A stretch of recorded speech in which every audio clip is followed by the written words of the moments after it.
Video बन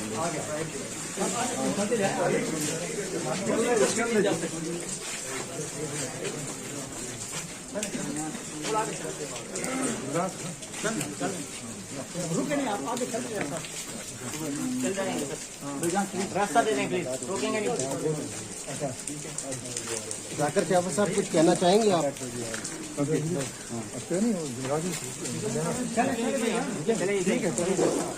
जान Mohammad sir तुसी कुछ कहोगे? प्लीज कोई स्टेटमेंट वगैरह देना चाहते हो तो दो।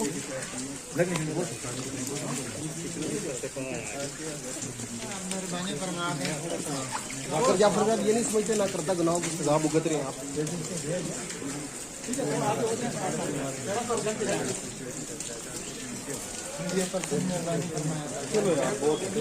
रास्ता दें यार,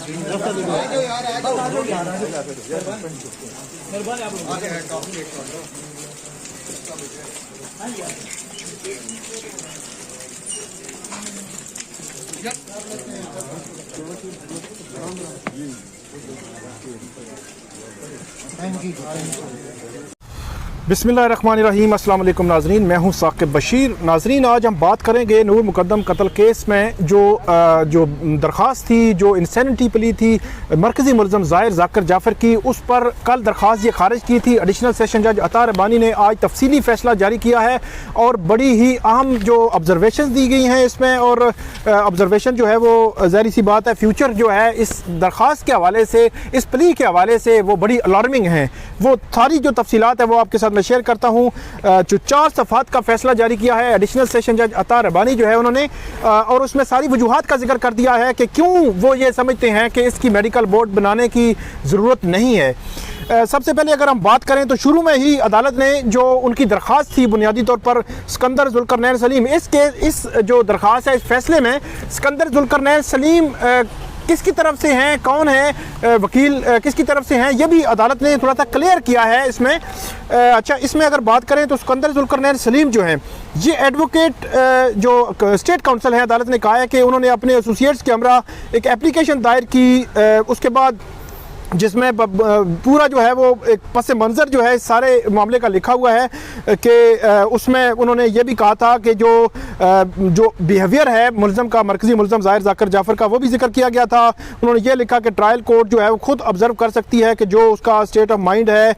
इसके अलावा टीवी चैनल्स का उन्होंने हवाला दिया था, जो मरकज़ी मुलज़म की दरख्वास्त थी सिकंदर जुल्करनैन सलीम ने, कि टीवी चैनल्स पर ख़बरें आई थी कि उसने जो कुछ किया था, जो कुछ मामला हुआ था, तो उन्होंने ये कहा था कि पुलिस इन्वेस्टिगेशन जो है उसने चीज़ें छुपाई हैं और वो फेल हुई है, और उसने ऐसा जो है डिस्क्लोजर नहीं किया कि इसको मेडिकल हेल्थ की कंडीशन के हवाले से। उसके बाद ये भी कहा गया था उसमें बुनियादी तौर पर कि अदालत को न्यूट्रल रहकर इसको देखना चाहिए कि क्या जिसमें जो इंसैनिटी प्ली बनती है या नहीं बनती। इसके अलावा ये कहा गया था कि उसने जो फ्रेमिंग ऑफ चार्ज के वक्त दस्तखत नहीं किए थे, आर्टिकल 10A जो फेयर ट्रायल का तकाजा करता है उसकी बात की गई थी दरख्वास्त। ये सारा जो मामला है जो सुपीरियर जुडिशरी है उसके हवाले से भी फैसले उसका हवाला बनाया गया था। जब सारी दरख्वास्त रिप्रोड्यूस की है पहले सफ़े में एडिशनल सेशन जज अता रबानी ने, दूसरे सफ़े में आकर हसन अब्बास जो इसमें पब्लिक प्रोसिक्यूटर हैं उनकी दरख्वास्त को उन्होंने जो दलाइल दिए, और शाह खावर जो हैं वकील, जो बुंदई के वकील हैं, उनके दलाइल को अदालत ने जिक्र किया है और उन्होंने कहा है कि उन्होंने इसको आर्गू किया और इसकी मेंटेनेबिलिटी पर ऑब्जेक्शन किया कि ये मेंटेनेबल नहीं है, क्योंकि इस पर जो अक्यूज्ड है ज़ाहिर जाफ़र जो है उसके साइन नहीं है, दस्तखत नहीं है। इसके अलावा जो स्टेट काउंसिल है उसने ये भी कहा कि जो स्टेट काउंसिल है वो सिर्फ ट्रायल कंडक्ट कराने के लिए है, वो दरख्वास्त दायर करने के लिए या अलग से दरख्वास्त नहीं दायर कर सकता, ये ऑब्जेक्शन किया गया था। उसके बाद ये भी कहा है कि हसन अब्बास जो है उनकी जानिब से ये ये कहा गया था कि जो अपने दलाइल में कि ज़ाहिर ज़ाकिर जाफ़र के लिए ये बतौर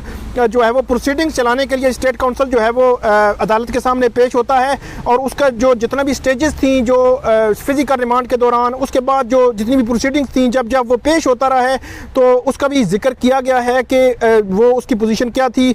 उसके बाद ये कहा गया है कि during investigation as well as during inquiry proceeding no such plea of mental disorder was raised, के इंक्वायरी और इन्वेस्टिगेशन के वक्त कोई ऐसी जो है प्ली रेज नहीं की गई। उसके बाद ये भी कहा गया है कि accused receive the copy of under section 265C CRPC on 23 सितंबर को उसने जो है वो ये चालान की कॉपी रिसीव की जो उसको दी गई। उसके बाद उसने लेकर refuse to sign the order sheet पर उसने साइन नहीं किया और उसके जो पेरेंट्स थे उन्होंने साइन कर दिए। उसके बाद अदालत ने कहा कि 14 अक्टूबर को उसको जब चार्ज किया गया को अक्यूज के हमरा, तो चार्ज शीट उसको दी गई, तो section 265E CRPC sign the charge sheet and plead not guilty. जो अक्यूज था उसने वो चार्ज शीट जो है वो साइन की, लेकिन उसके जो पेरेंट्स थे उन्होंने उस पर साइन नहीं किए। इसके बाद ये कहा गया कि 24 नवंबर को सिकंदर जुल्करनैन सलीम जो है वो was appointed as state council, वो स्टेट काउंसिल अपॉइंट हुए। He cross examine the PW जो इसमें प्रोसिक्यूशन विटनेस है 12 ऑन द सेम डे। उसके बाद ये लिखा गया है कि क्रॉस एग्जामिन हुआ प्रोसिक्यूशन विटनेस जो 13 था उस पर। फिर 1 दिसंबर का लिखा गया है कि ये एप्लीकेशन जो है वो दायर की गई, और further argued the accused is a famous. Hasan Abbas ने यह भी कहा था कि ये एक famous person running his family business legacy, तो ये भी एक जो कि कहा गया था कि जो बिजनेस है फैमिली का उसमें भी ये जो रन कर रहा है उसका नाम आता है। इसके अलावा ये भी कहा गया था कि he also conducted counselling sessions in the Beaconhouse School Satellite Town branch Rawalpindi की ब्रांच में इसने काउंसलिंग भी की, और he is mentally fit and can not be presume to be insane और मेंटली डिसऑर्डर्ड।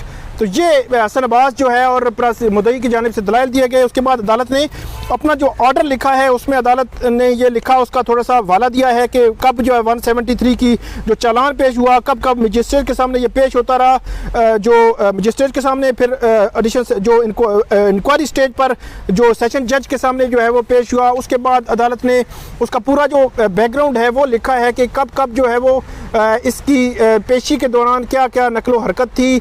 6 अक्टूबर को अदालत ने लिखा है कि उस पर जो चार्ज फ्रेम होना था नहीं हुआ, फिर नेक्स्ट डेट पे जो है वो चार्ज फ्रेम हुआ, तो अदालत ने उनको कहा कि उनको पेश किया जाए, और अदालत ने उनको कहा कि आप अपना काउंसिल जो वकील है वो आप तैनात कर दें, वरना जो है आपको स्टेट काउंसिल जो है वो लगाया जाएगा नेक्स्ट हियरिंग पे। 6 को अदालत ने कहा था। फिर देन अदालत लिखती है कि शहरयार नवाज़ खान को हमने स्टेट काउंसिल अपॉइंट किया लीगल असिस्टेंस के लिए, अदालत की लीगल असिस्टेंस के लिए, ज़ाकिर जाफ़र के लिए, और चार्ज फ्रेम हुआ 14 को, और accused after presuming the charge sheet sign the same and thereafter the trial of this case was commenced and about 11 witness were recorded till 17/11 मतलब 17 नवंबर तक 11 विटनेस जो है वो रिकॉर्ड हो चुके थे।